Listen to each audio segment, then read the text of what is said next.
Dernier match face à Carcassonne. Dans quel état d'esprit vous êtes cette semaine pour cette dernière de la saison?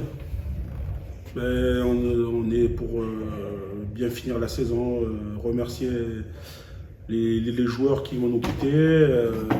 On tient à bien finir cette saison qui malheureusement où on n'a pas fini dans nos objectifs qui étaient le top 6, le top 6 à un moment donné. Mais voilà, bien finir devant notre public. Il y a Carcassonne qui débarque avec un objectif de qualification. Il va falloir tenir la dragée plus que jamais haute pour les affronter. C'est sûr, eux, ils ont un objectif qui est encore d'y rester dans le top 6. Nous, eux, ça les regarde à eux. Nous, on sera là pour faire un bon match devant notre public et de finir du meilleur match possible. Il y a un déplacement à Rouen la semaine dernière, on le sait. Il y a un retour qui a été très loin. Est-ce que ça a modifié le planning cette semaine? Est-ce que ça a modifié des choses? Forcément, ça a modifié. On n'a fait qu'un seul entraînement et encore, en parlant de modification, on a eu encore un pilier à Kaladze qui a eu un décès dans la famille. Il ne pourra pas jouer ce match. Du coup, on va composer avec les piliers qu'on a aptes pour demain. C'est quoi la méthode pour essayer de garder la motivation pour ce dernier match? La motivation, on l'a toujours. Je pense que c'est un groupe qui, à part sur quelques matchs où on s'est un peu loupé, comme Bourg-en-Bresse et tout, je pense que la motivation, elle sera là encore plus. On a des garçons comme Thibaut Bisman qui finit, qui a un gros caractère, on va essayer de jouer, aller à l'image du jeu de Thibaut. Après, il y a Box qui finit son immense carrière à Béziers. Voilà, c'est la motivation, elle sera surtout la solidarité pour les copains. C'est quoi qui prend le dessus cette semaine-là? Justement, tu l'as dit, des départs, des retraites, etc. C'est pas mal d'émotions tout ça? C'est la valeur d'un groupe. On a souvent parlé cette saison de valeur humaine, de fraternité dans un groupe. Là, on est entièrement dans ça. Que les garçons soient capables de se transcender une dernière fois pour les copains, pour qu'ils finissent bien leur carrière, pour certains leur dernier match avec Béziers. Et j'espère qu'on finira de la meilleure manière pour eux. S'il faut extraire 2 ou 3 moments comme ça, clés de la saison, que ce soit positif ou négatif, qu'est-ce que tu peux garder comme ça en regardant dans le rétroviseur un petit peu à chaud? À chaud, c'est vrai qu'il y a quelques, surtout défaites qui nous met à mal, comme ces deux premières défaites ici à la maison contre Aix-en-Provence.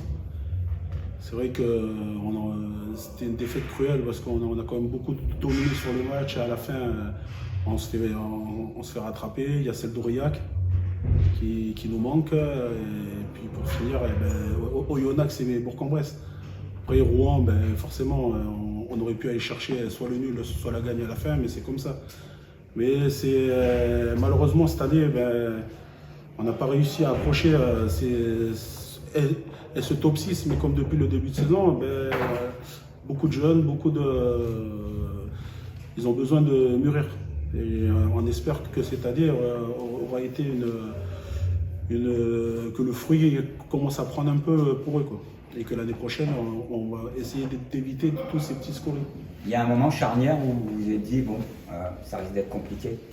Mais c'est sûr qu'après, juste avant les fêtes là, de Noël, où on a perdu un paquet de matchs là, qui nous met à mal. C'est sûr que cette période, parce qu'on regarde ces matchs de maintenant, mais c'est surtout à cette période où on a perdu beaucoup de points. C'est vrai que là, ça va être un axe à travailler pour la saison prochaine. Comment vous faites pour garder les joueurs motivés sur un dernier match comme ça? Déjà dit ça. Bon, comme on a dit avant, on a des personnes qui arrêtent.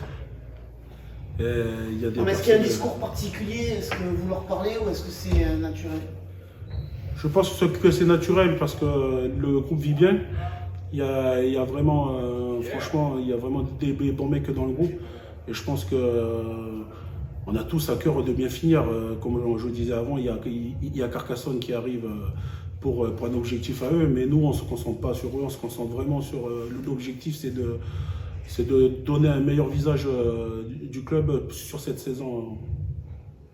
Avec le recul, quels enseignements tu tires de ta première expérience professionnelle dans le staff de Pro D2? Avec le recul, il y a beaucoup de choses. Ça a été comme les jeunes joueurs qu'on a mis cette année, il a fallu un moment d'adaptation et vite. Parce que là, c'est pas comme les joueurs, il faut vite s'y mettre.